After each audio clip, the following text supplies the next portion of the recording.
আজকে set number 5 ভূগোলের সমাধান করাবো হাই মাদ্রাসার। তো সেট নাম্বার 5 আর পৃষ্ঠা নাম্বার 418 তোমরা এটা খুলে দাগ দিয়ে নাও।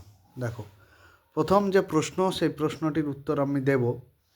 যে সঠিক উত্তরটি নির্বাচন করে লিখতে হবে। যে প্রক্রিয়ায় ভূপৃষ্ঠের উচ্চতা বৃদ্ধি পায় তাকে আরোহণ প্রক্রিয়া বলে।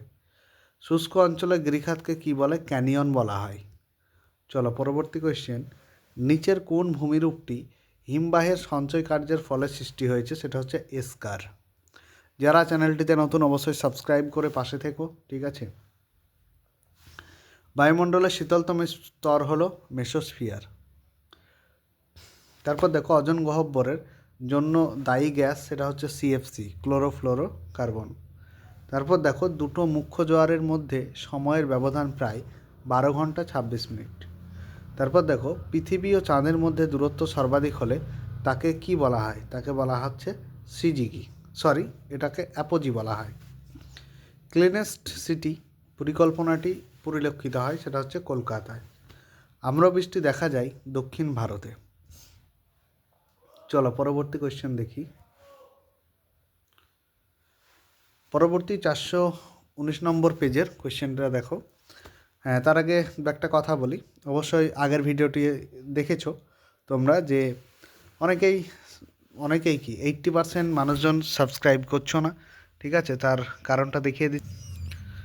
দেখো, এইটা তো আমি আমার ইউটিউবের স্টুডিও, তো সেখান থেকে দেখো যে ওয়াচ টাইম দেখো, এখানে আগের ভিডিওতেও দেখিয়েছি আমি যে নট সাবস্ক্রাইবার 80%, অর্থাৎ 100 জনের মধ্যে 80 জন সাবস্ক্রাইব না করে দেখছে। তোমরা অবশ্যই সাবস্ক্রাইব করো। সাবস্ক্রাইব করলে আমাদেরও সমাধান দিতে একটু ভালো লাগে, ঠিক আছে। আর সাবস্ক্রাইব না করলে আমরা তো তোমাদের জন্যই খাটছি, তাই না? তো এতে তো টাকা পয়সাও লাগে না সাবস্ক্রাইব করার জন্য। নোট নিতে গেলে না হলে টাকা পয়সা লাগে, ঠিক আছে। তোমরা যার সমস্যা আছে সে নিও না, বা নিতে পারছো না, সে ব্যাপার আলাদা। কিন্তু এখানে তো কোনো টাকা লাগছে না, তো অন্তত সাবস্ক্রাইবটাও করতে পারো। তো চলো আমরা দেখি। আর ভিডিও আমি বলেছি যে দিনে 6-7টা ভিডিও দিতাম, এই কটা দিন আর দেব না। তার কারণ হচ্ছে এই রকম, যে কষ্ট করে যদি কষ্টের ফল না পাওয়া যায় তাহলে তো আর দিয়ে লাভ নেই, তাই না? চলো আমরা দেখি। ফ্রি বলে পৃথিবীতে আর কিছু হয় না, ঠিক আছে। এখন সব কিছুর জন্য পেইড করতে হয়। মানে ফ্রি জিনিসটা একদমই বাজে জিনিস। মানুষ ভাবে ফ্রিতে দিলে হয়তো সেই জিনিসটা হয়তো খারাপ হয়। দেখো, ভারতের বৃহত্তম বন্দর কোনটা? সেটা হচ্ছে মুম্বাই। 11 নম্বর দেখো, হেক্টর প্রতি গম উৎপাদনে কোন রাজ্য প্রথম? পাঞ্জাব। সোনালী চতুর্ভুজ প্রকল্পে কোন কোন শহরগুলিকে যুক্ত করা হয়েছে? দিল্লি, মুম্বাই, চেন্নাই, কলকাতা। ভারতের বৃহত্তম পেট্রোকেমিক্যাল প্রকল্প, সেটা হচ্ছে গুজরাটের জামনগর। উপগ্রহ চিত্রে সবুজ উদ্ভিদের রং দেখা যায় লাল, ঠিক আছে। তো ইসলামের ইতিহাস, ইসলাম পরিচয়, এগুলো আমি আনার চেষ্টা করেছিলাম, কিন্তু আমাকে মোটিভ করো, আমাকে ইন্সপায়ার করো। তোমরা কি করে? না, কমেন্ট, লাইক, সাবস্ক্রাইব করে ইন্সপায়ার করো, যাতে আমি সমস্ত ভিডিও দিই, ঠিক আছে। তোমরা বলো যে স্যার এই ভিডিওটা দেন, এই ভিডিওটা দেন, ঠিক আছে। কমেন্টে কমেন্ট করো, সাবস্ক্রাইব করো। এইটুকুই তো তোমাদের কাছে পাওনা, তোমাদের কাছে তো আর কিছু পাওনা নেই। দেখো, খ, যেটি সত্য মিথ্যা লিখতে হবে। মরুদ্যান বায়ুর অবঘর্ষের দ্বারা সৃষ্টি হয়, ঠিক আছে। তো এটি অবশ্যই সত্য, সত্য বলছি, এটা মিথ্যা হয়ে যাবে।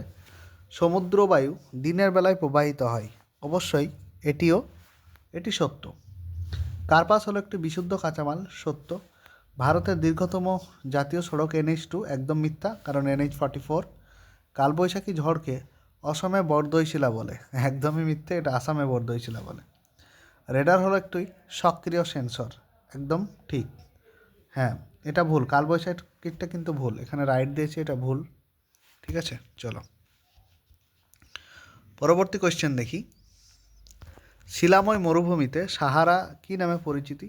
হামাদা নামে পরিচিতি, হামাদা। লাব্রাটা স্রোত একটি কী স্রোত? না, এটা হচ্ছে একটা শীতল স্রোত। তারপর প্লাস্টিক এক প্রকার কি বজ্র?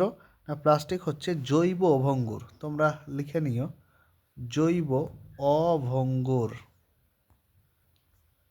ঠিক আছে, পরে কোয়েশ্চেন দেখো, ভারতে মোট আয়তনের কত শতাংশ অরণ্য দ্বারা আবৃত? 24.62। ঠিক আছে, 24.62। এটা 2021-এর ফরেস্ট রিপোর্ট অনুযায়ী আমি রিপোর্টের এটা দিলাম। ঠিক আছে, ইনফরমেশনটা দিলাম। তারপর দেখো, কফি পাত্রে তো কর্ণাটক রাজ্যকে। তারপর সার্ভে অফ ইন্ডিয়ার সদর দপ্তর দেরাদুন, এটাও তোমরা জানো। চলো পরবর্তী, ডান দিক বাম দিক মেলাতে হবে। তো লোহাচড়া এটা কোনটা হবে? লোহাচড়া অবশ্যই সুন্দরবন, 5 নাম্বার। স্থলবায়ু, এটা হচ্ছে একটা সাময়িক বায়ু। গ্র্যান্ড ব্যাংক, এটা হচ্ছে মাছের জন্য বিখ্যাত। দুগ্ধজাত দ্রব্য হচ্ছে শ্বেত বিপ্লব। তারপর ইউট্রিফিকেশন, জলদূষণ। তারপরে কান্ডালা হচ্ছে গুজরাট। তোমাদের ম্যাথগুলো আমি সলিউশন একটা বন্ধুকে করার জন্য বলেছিলাম, কিন্তু সব কিছু যেন নষ্ট হয়ে গেল। ঠিক আছে, তোমরা চ্যানেলটি সাবস্ক্রাইব করো যাতে আমি সব কিছু নিয়ে আসি। ঠিক আছে, চলো পরবর্তী। এইগুলো দেখো, প্রথম কোশ্চেনটা, হিমবাহ উপত্যকার আকৃতি কীরূপ? অবশ্যই ইংরেজি ইউ আকৃতির মতো, তাই লিখবে। আধখানা চাঁদের মতো বালিয়াড়িকে কি বলে? বারখান বলে, বারখান। তারপর দেখো, ভারতে একটি প্রবাল দ্বীপের নাম হচ্ছে লাক্ষাদ্বীপ।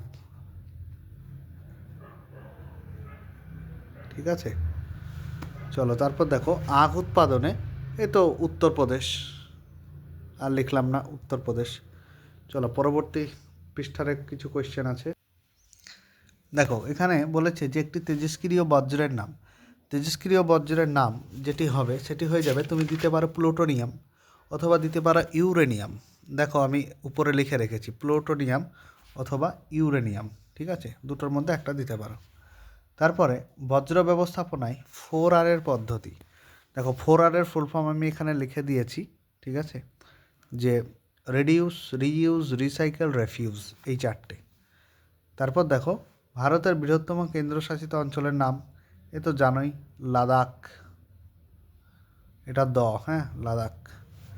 তারপর দেখো, ভারতের প্রথম কৃত্রিম উপগ্রহের নাম, সেটা হচ্ছে আর্যভট্ট।